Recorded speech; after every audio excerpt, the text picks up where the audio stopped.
Madam আমার সব কাজ শেষ, আমি চলে যাব। আচ্ছা যাও। ম্যাডাম আপনার ফোনে ইনিকে? উনি আবার কে? উনি আমার হাজবেন্ড। কিন্তু ম্যাডাম ইনি তো আমার আব্বু। এইসব অযথা কি কথা বলছো তুমি? না না ম্যাডাম, আমি সত্যি বলছি, ইনি আমার আব্বু। আরে কি বলছো তুমি? তোমার মাথা ঠিক আছে? পাগল হয়ে গেছো নাকি? আমার স্বামী তোমার বাবা কিভাবে হবে? জানি না, আমি শুধু জানি এটা আমার আব্বু, তাই। আজব, পাগল হয়ে গিয়েছে নাকি? আমার স্বামী এত বড় কোম্পানির মালিক, তোদের মতো লো ক্লাস ফ্যামিলির সাথে বিয়ে করতে যাবে কেন? আর এক সেকেন্ড, আমার স্বামী তো বউ আছে, আমি তো আছি, তাহলে আমার স্বামী বিয়ে করতে যাবে কেন? একটু বড় লোক দেখেছিস আর অমনি টুপি পরাতে চলে এসেছিস। কি ম্যাডাম, আপনাদের এই অফিস আমার বাবার? আমার বাবাই এই অফিসের মালিক? আরে আজব তো, তোর বাবা মালিক হতে যাবে কেন? ওইটা তো আমার স্বামী। আর জাহিদ তোমাকে বিয়ের সময় কিছু বলেনি? আর আমি তো খুব ভালো করে জানি যে জাহিদের বউ বাচ্চা নেই। জাহিদ তোমাকে কখনো মিথ্যা কথা বলবে না। ম্যাডাম আমি তো কিছু বলতে পারবো না, এই জন্যই মনে হয় আমার বাবা 1 বছর ধরে বাড়িতে যায়নি, আমাদের সাথে যোগাযোগই করেন না ভালো মতো।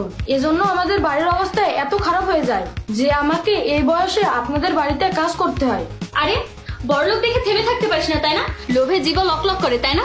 আত্মীয়তা বানিয়ে টাকা নিতে চলে আসিস। আচ্ছা আমি মানছি এটা তোর বাবা, এর নাম কি তাই বলতো? এর পুরো নাম বল, আর এর নিক নেম কি তাই বল। ম্যাডাম ওনার নাম জাহিদ চৌধুরী আর আমি ওনার ছেলে নীরব চৌধুরী। কিন্তু ম্যাডাম আমি বুঝতে পারছি না এসব কি হচ্ছে। আমার বাবা আমার আম্মুকে আমাদেরকে ঠকে আবার বিয়ে করেছে। আচ্ছা শোনো, তুমি রুমে গিয়ে একটু অপেক্ষা করো, জাহিদ আসলে আমি তোমাকে ডাকছি। ঠিক আছে ম্যাডাম, আমি রুমে গিয়ে অপেক্ষা করছি।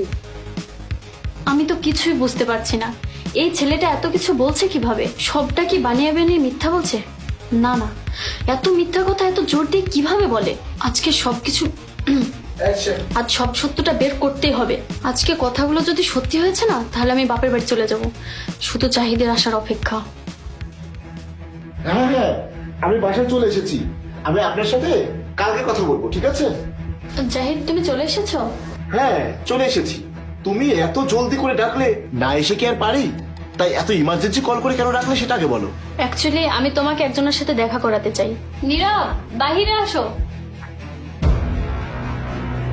দেখো তো জাহিদ, তুমি চেনো নাকি? বাবা নীরব এখানে? একে দেখে কি তোমার কিছু মনে পড়েছে, নাকি আমি মনে করাই দেবো? আসলে আমি তোমাকে বলতে যাচ্ছিলাম।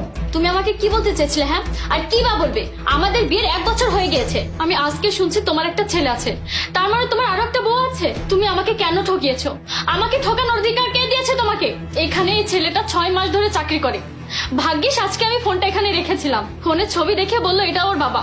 আমি তো বিশ্বাসই করিনি, আমি ভেবেছিলাম ছেলেটা আমাকে হয়তো মিথ্যা বলছে, কিন্তু তোমার মুখের এক্সপ্রেশন দেখে বোঝাই যাচ্ছে যে ওই ছেলেটা মিথ্যা কথা বলছে না। আর তুমি তো তোমার বাসার কোনো কাজের লোককে চিনো না,